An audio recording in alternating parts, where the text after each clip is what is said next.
जय हिंद दोस्तों, good morning, सुप्रभात। एक बार फिर से आप सभी का हार्दिक स्वागत और हार्दिक अभिनंदन है टारगेट जीएस रजत सर के नाम इस एपिसोड में। इस जीएस प्लेटफॉर्म पे उत्तर प्रदेश पुलिस भर्ती परीक्षा 2024 और आज आपका होगा प्रैक्टिस सेट नंबर 15, है ना। उम्मीद है कि आप सभी लोग अच्छे से होंगे। आप सभी की तैयारी अंतिम दौर में होगी और निश्चित रूप से आपको मालूम है कि लगभग 50 लाख आवेदन जो है आपके प्राप्त हो चुके हैं। एलिमिनेट होकर मान के चलिए बहुत ज़्यादा अगर होता है तो लगभग संख्या आपकी कम से कम 40 लाख के आसपास संख्या रहेगी, है ना। कंपटीशन तगड़ा है और इस हिसाब से आपको तगड़ी तैयारी भी करनी होगी, क्योंकि कहीं भी अगर आप चूकते हैं तो वो आपकी परेशानी का सबब बन सकता है। आगे बढ़ने से पहले चैनल पर पहली बार आए हैं, चैनल को सब्सक्राइब कर दीजिएगा, बेल आइकन को प्रेस कर दीजिए, क्योंकि ऐसे ही प्रतियोगी परीक्षाओं की दृष्टि से महत्वपूर्ण कंटेंट मैं आपको प्रोवाइड करता रहता हूँ। आइए शुभारंभ करते हैं आज की सेशन का। देखिएगा, प्रश्न संख्या 1 की बात करिए तो यहाँ पे आपको दिया गया है, निम्नलिखित में से कौन काकोरी कांड में सजा से बच गए थे। 4 व्यक्तियों का नाम दिया गया है, 4 क्रांतिकारियों का नाम आपको दिया गया है और पूछा गया है कि कौन व्यक्ति या कौन क्रांतिकारी इस कांड में सजा से बच गए थे, वो आपसे पूछा गया है। पहले मैं प्रश्न का उत्तर दूंगा और फिर उसके बाद पूरा जो है काकोरी कांड आपका उंगलियों पे खत्म हो जाएगा, है ना। चलिएगा, देखिए प्रश्न में पूछा गया था कि कौन काकोरी कांड में सजा से बच गए थे। तो इस प्रश्न का जो सही उत्तर है, ऑप्शन आपको दिया गया अशफाक उल्ला खां, रोशन सिंह, चंद्रशेखर आज़ाद और बिस्मिल्लाह खां, है ना। इस प्रश्न का जो सही उत्तर है, कौन किसको सजा नहीं हुई थी, चंद्रशेखर आज़ाद यहाँ पे आपका सही हो जाएगा, क्योंकि चंद्रशेखर आज़ाद जो है वहाँ से बच निकलने में सफल हो जाते हैं। 3 लोग अशफाक उल्ला खां, रोशन सिंह और बिस्मिल्लाह खां, और इनके साथ याद रखिएगा राजेंद्र लाहिड़ी, है ना। राजेंद्र लाहिड़ी जो है यह पकड़े जाते हैं और इन पे मुकदमा चलता है और इनको फांसी की सज़ा दी जाती है ना। आपसे ये पूछा जाता है इनको कहाँ कहाँ पे फांसी हुई थी, यह भी आपसे प्रश्न बन जाता है। अगर आप बिस्मिल्लाह खां की बात करिएगा, बिस्मिल्लाह खां का जन्म शाहजहाँपुर में हुआ था और इनको जो है गोरखपुर जिला जेल में फांसी दी गई थी। रोशन सिंह का भी जन्म जो है शाहजहाँपुर में हुआ था और इनको जो है प्रयागराज में फांसी दी गई थी। अशफाक उल्ला खां आपसे पूछे जाते हैं कहाँ पर इनको फांसी दी गई थी, तो आप बताइएगा। हाँ, इनको फांसी दी गई थी कहाँ पे, तो फैजाबाद यानी वर्तमान अयोध्या में। जो राजेंद्र लाहिड़ी हैं इनको जो है फांसी की सज़ा दी गई है और कहाँ पे दी गई थी, तो गोंडा जिला जेल में। तो यह 4 क्रांतिकारी आपके लिए इंपॉर्टेंट होंगे, इसको आपको ध्यान देना होगा, है ना। काकोरी कांड की पृष्ठभूमि क्या रही है, तो याद रखिएगा 9 अगस्त सन 1925, है ना। ये डेट आप याद रखिएगा, परीक्षा की दृष्टि से इंपॉर्टेंट होगा। इस तिथि को लखनऊ सहारनपुर संभाग पर एक छोटा सा स्टेशन पड़ता है और उसका नाम है काकोरी। 9 अगस्त सन 1925 को इन क्रांतिकारियों के द्वारा इस काकोरी के समीप जो है एक सरकारी ट्रेन लूटने का प्लान बनाया गया था, लूटा भी गया था, और यही घटना जो है भारतीय इतिहास में काकोरी कांड के रूप में जानी जाती है ना। चलिएगा, आज के सेशन का अगला क्वेश्चन, निम्नलिखित में से किसने तीनों गोलमेज सम्मेलन में भाग लिया है, यह आपसे पूछा गया है। Modern history question, repeated question है, गलत होने की चांस आपके नहीं होंगे, है ना। जवाहरलाल नेहरू, डॉक्टर भीमराव अंबेडकर, डॉक्टर राजेंद्र प्रसाद या फिर महात्मा गांधी, किसने जो है तीनों लोग में गोलमेज सम्मेलन में भाग लिया था। मैं आपको बता दूं 1930, 1931 और 1932, है ना। ये 3 वर्ष लगातार लंदन में गोलमेज सम्मेलन का आयोजन होता है और इन तीनों गोलमेज सम्मेलन में भाग लेने वाले कौन थे इनमें से, तो ऑप्शन बी आपका यहाँ पे सही होगा, डॉक्टर भीमराव अंबेडकर, है ना। तीनों गोलमेज सम्मेलन में भाग लेने वाले डॉक्टर भीमराव अंबेडकर याद रखिएगा, और इनके साथ ही साथ एक व्यक्ति का नाम आप और याद रखिएगा, तेज बहादुर सप्रू, है ना। 2 व्यक्तियों का नाम आपको याद रखना है, डॉक्टर भीमराव अंबेडकर और तेज बहादुर सप्रू, ये दोनों ही जो हैं तीनों गोलमेज सम्मेलन में भाग लिए थे। ये तो प्रश्न का उत्तर आपका हो गया। प्रश्न आपसे पूछा जाता है कि महात्मा गांधी जी कितने गोलमेज सम्मेलन में भाग लिया था, ये आपसे पूछा गया है, और यहाँ पे जो आपका उत्तर होगा केवल 1। महात्मा गांधी जी केवल 1 गोलमेज सम्मेलन में भाग लेते हैं और वह किस वर्ष लेते हैं, तो 1932 जो है आपका क्या हो जाएगा, सॉरी 1931 दूसरे गोलमेज सम्मेलन में इन्होंने भाग लिया था, है ना। कभी कभी आपसे यह भी पूछ लिया जाता है कि महात्मा गांधी जी द्वितीय गोलमेज सम्मेलन में भाग लेने के लिए लंदन गए थे और वह किस जहाज से, किस पानी के जहाज से रवाना होते हैं, तो यह भी आपसे पूछ लिया जाता है। इस प्रश्न का जो सही उत्तर आपका हो जाएगा SS राजपुताना, है ना। SS राजपुताना पानी का जहाज था जिसके माध्यम से वो गए थे, है ना। चलिएगा, आज के सेशन का अगला क्वेश्चन पूछा गया है, 1857 की क्रांति के निम्नलिखित नेताओं में से किसका वास्तविक नाम रामचंद्र पांडुरंग था, है ना।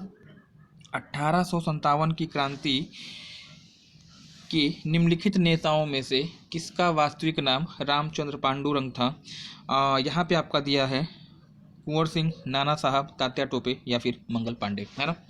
57 क्रांति, जिसे आप प्रथम स्वाधीनता संग्राम भी कहते हैं, विनायक दामोदर सावरकर ने इसे प्रथम स्वाधीनता संग्राम कहा था।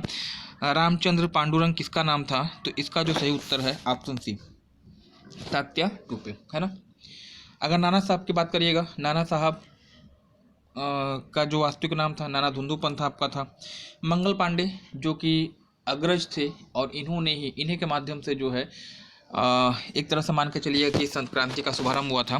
बैरकपुर छावनी में इन्होंने अपने कमांडेंट ऑफिसर की हत्या कर दी थी और बाद में इनको 8 अप्रैल को फांसी दी जाती है 57 में, है ना। आज के सेशन का अगला क्वेश्चन, निम्नलिखित में से किस सुल्तान ने ब्राह्मणों पर जजिया कर भी लगाया था, यह आपसे पूछा गया है ना। निम्नलिखित में से किस सुल्तान ने ब्राह्मणों पर भी जजिया कर लगाया था।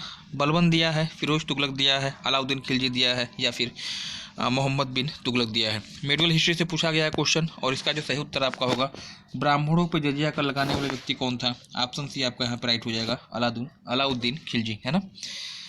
देखिए, जो जजिया कर है ना, एक धार्मिक कर था जो कि गैर ब्राह्मणों से, गैर मुस्लिमों से लिया जाता था, है ना। गैर मुस्लिमों से लिया जाने वाला एक धार्मिक कर जजिया के रूप में जाना जाता था और जितने भी मुस्लिम शासक थे उन्होंने ब्राह्मणों को इससे मुक्त रखा था। लेकिन अलाउद्दीन खिलजी एकमात्र ऐसा शासक कहिएगा जिन्होंने ब्राह्मणों से भी जजिया कर वसूला था। तो यही चीज़ आपकी एग्जाम में, परीक्षा में पूछी जाती है। आज के सेशन का अगला क्वेश्चन देखिए, यहाँ पे आपको सुमेलित करना है और एक तरफ आपको जनजाति दिया गया है, दूसरी तरफ आपका राज्य दिया गया है, मिलान करना है कौन सी जनजाति कहाँ पाई जाती है, यह आपसे पूछा गया है ना। पहले मैं मिलान करता हूँ, फिर अगर एक्सप्लेनेशन की ज़रूरत होगी तो मैं आपको वहाँ भी लेके चलूँगा ना। देखिए, जो आपकी डाफर जनजाति है, डाफर जनजाति कहाँ पाई जाती है, तो ये आपकी मिलती है गुजरात में, यानी ए का आपका दूसरा सही हो जाएगा।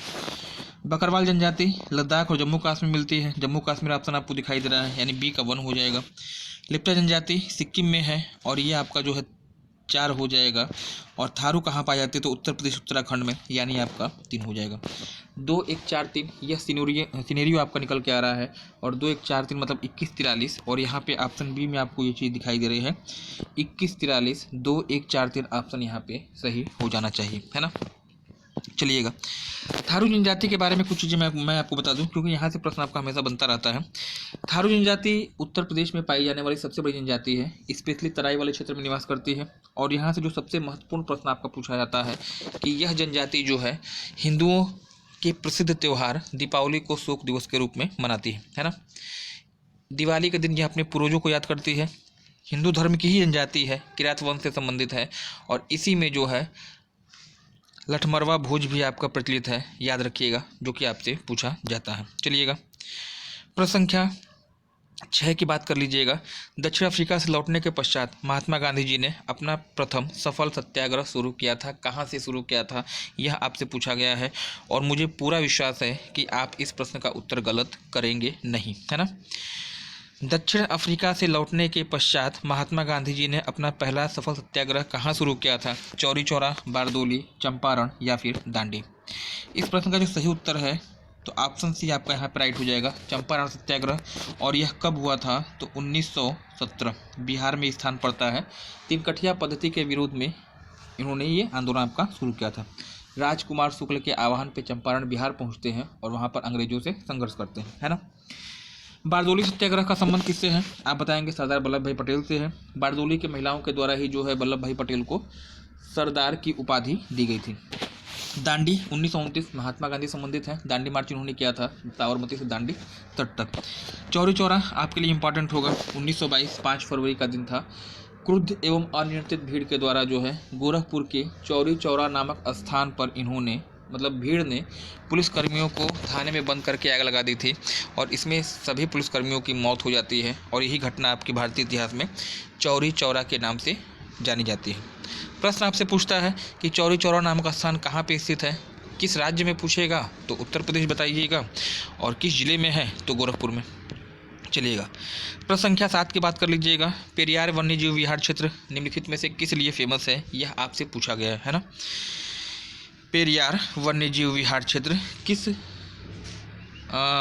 लिए फेमस है। ऑप्शन आपका दिया है शेरों के लिए, चित्तीदार हिरन के लिए, बाघों के लिए या फिर जंगली हाथियों के लिए, है ना। देखिए पेरियार सबसे पहली चीज़ पड़ता कहाँ है, तो पेरियार अभ्यारण्य आपका है केरला में, है ना। और किस लिए फेमस है, तो जंगली हाथियों का संरक्षण आपका पेरियार में किया जाता है ना। जंगली हाथी के लिए फेमस है। जंगली हाथी के लिए 2 याद रखिएगा, एक तो पेरियार वन्यजीव विहार केरल में और एक राजाजी उद्यान जो कि उत्तराखंड में स्थित है ना। आज के सेशन का 8वां क्वेश्चन पूछा गया है यहाँ पे, निम्नलिखित में से कौन सुमेलित नहीं है, यह आपसे पूछा गया है।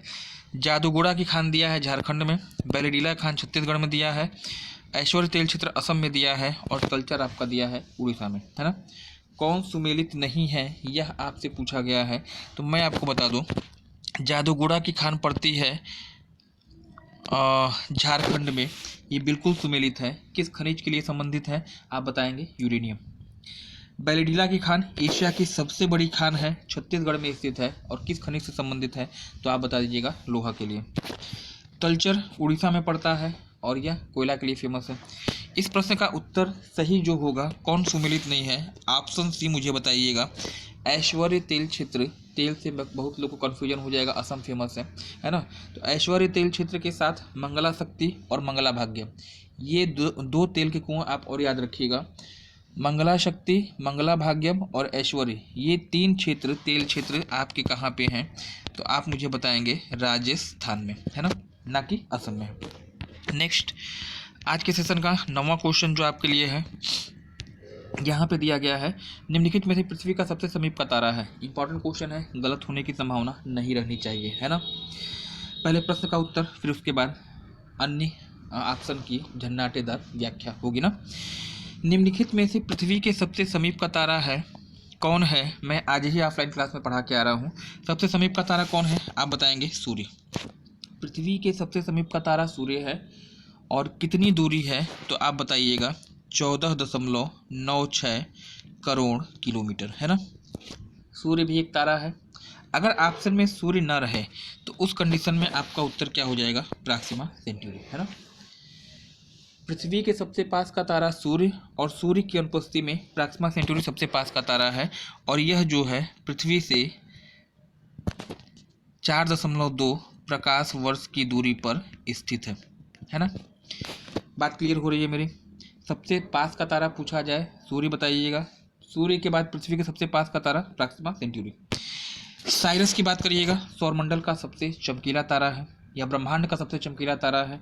और अगर न्यूट्रॉन की बात करिएगा, सबसे छोटा तारा अगर आपसे पूछा जाता है तो आपका उत्तर क्या हो जाएगा, न्यूट्रॉन हो जाएगा।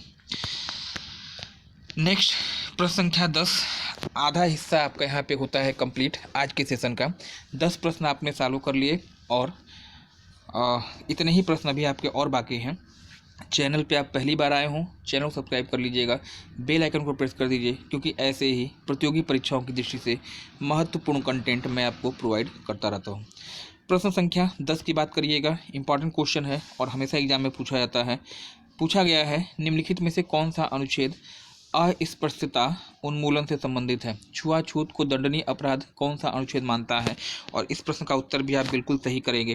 पहले प्रश्न का उत्तर, फिर जो है प्रश्नों की व्याख्या, ऑप्शन की व्याख्या। अस्पृश्यता उन्मूलन कहिएगा या छुआछूत किससे संबंधित है, किस अनुच्छेद से, ऑप्शन सी होगा अनुच्छेद 17। समानता के अधिकार 14 से 18 तक में वर्णित है और उसी में से एक आपका अनुच्छेद 17 आपका आता है जो कि अस्पृश्यता उन्मूलन से संबंधित है ना।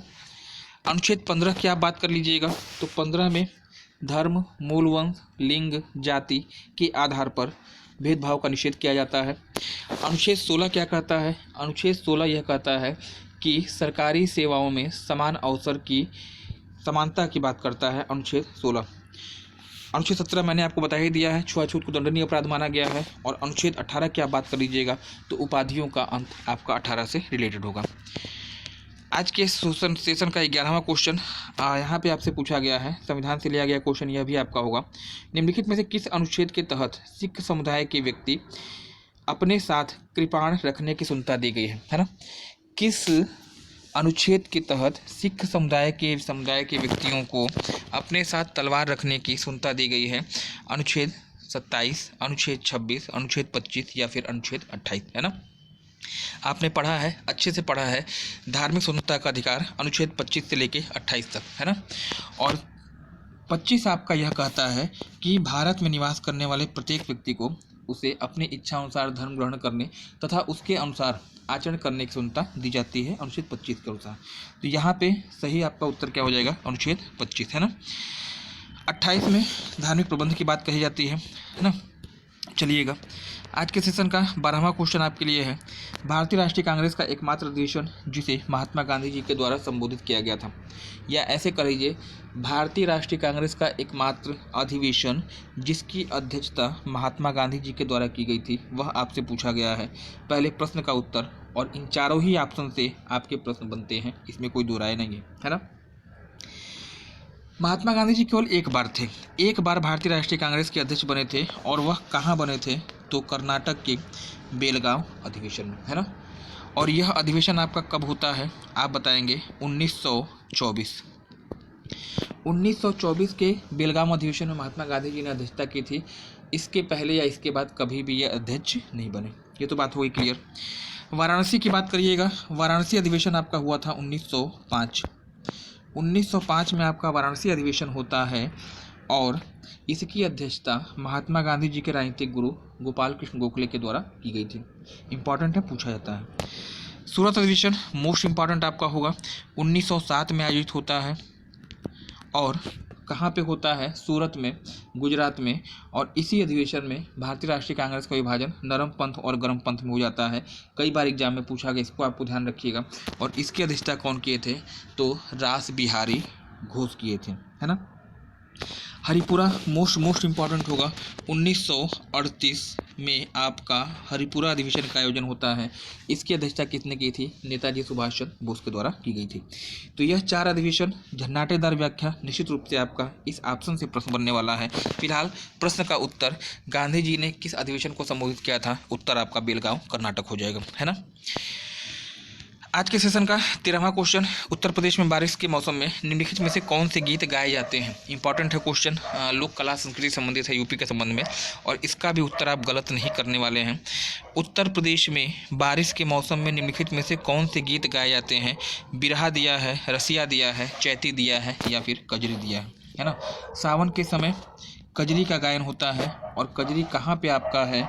तो आप बताएंगे मिर्ज़ापुर, और कुछ आपका अवध। प्रियॉरिटी पे मिर्ज़ापुर रखिएगा। अगर ऑप्शन में मिर्ज़ापुर नहीं है तब आप अवध के क्षेत्र लगा सकते हैं, है ना?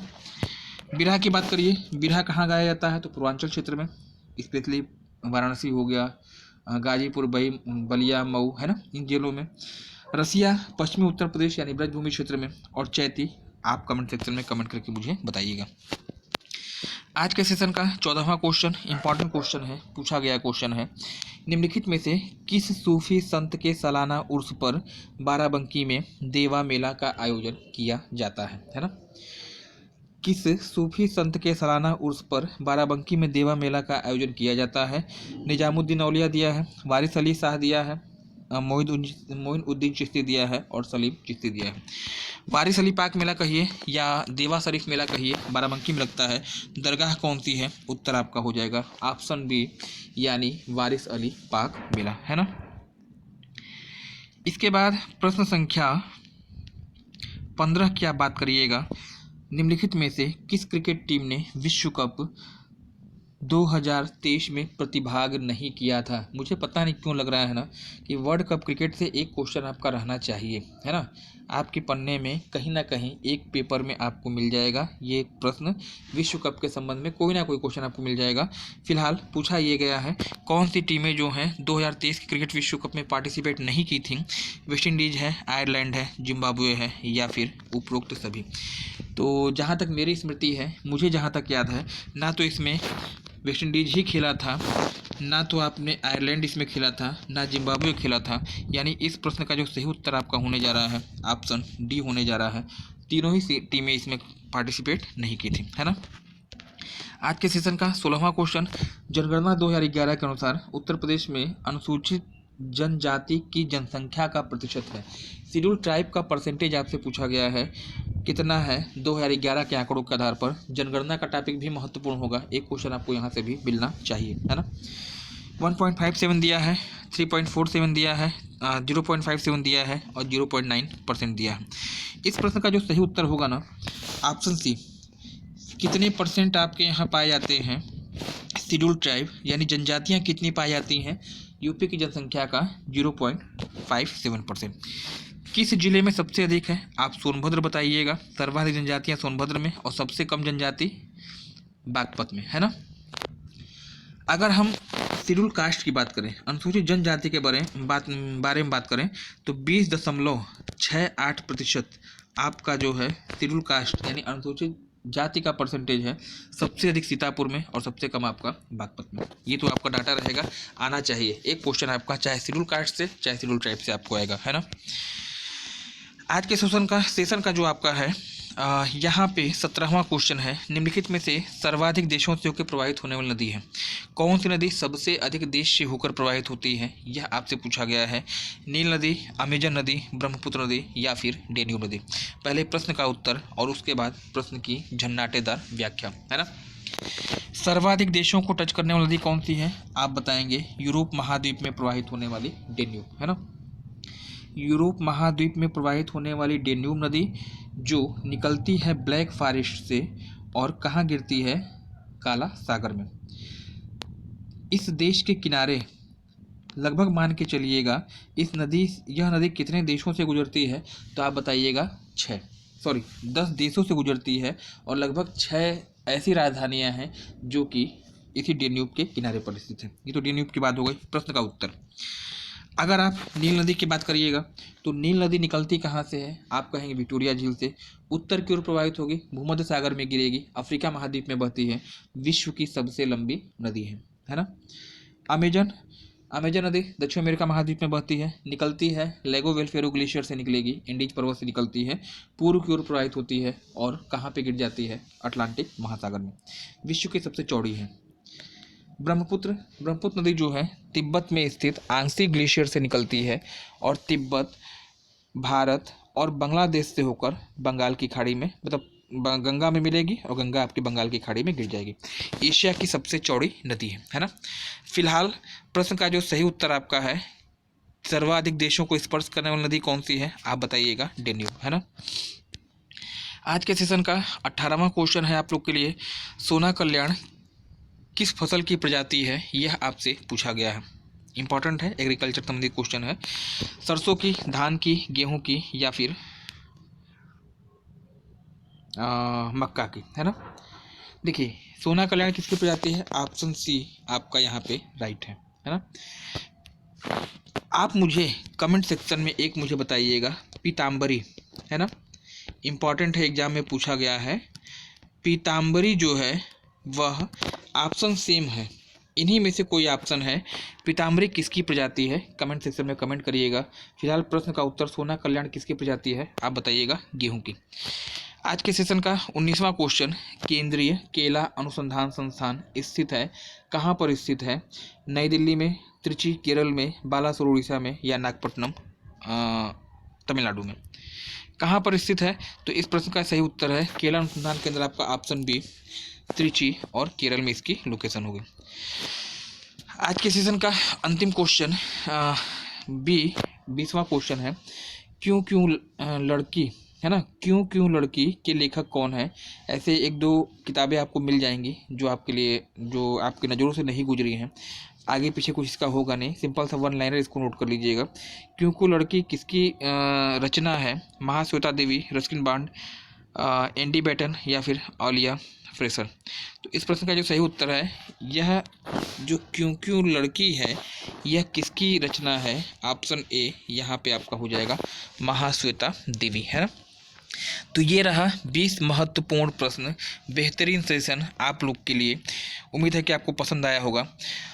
चैनल पे पहली बार अगर आप आते हैं तो चैनल को सब्सक्राइब कर लीजिएगा, बेल आइकन को प्रेस कर दीजिए, क्योंकि ऐसे ही प्रतियोगी परीक्षाओं की दृष्टि से महत्वपूर्ण कंटेंट मैं आपको प्रोवाइड करता रहता हूं।